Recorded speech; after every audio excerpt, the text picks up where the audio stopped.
ചരിത്ര പ്രസിദ്ധമായി മാറിയ ഈ വർഷത്തെ കൃപാസനം ജപമാല മാതാവിൻ്റെ അഖണ്ഡ ജപമാല റാലിയിൽ പങ്കെടുക്കാനുള്ള ഭാഗ്യം ലഭിച്ചു എനിക്ക് ഈ വർഷം.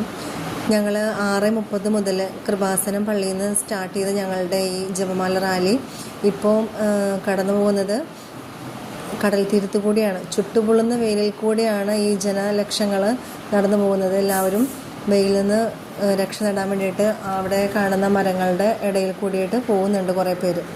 കണ്ടോ, എത്ര വന്നാലും എന്ത് കഷ്ടം സഹിച്ചാണെങ്കിലും ഈ ജപമാല റാലി നടന്ന് തന്നെ പൂർത്തിയാക്കാനുള്ള ആഗ്രഹത്തിൽ എല്ലാവരും ആദ്യം കാണിച്ച ആവേശമൊന്നും കുറേ നടന്നു വന്നപ്പോഴേക്കും ആർക്കും ഉണ്ടായില്ല.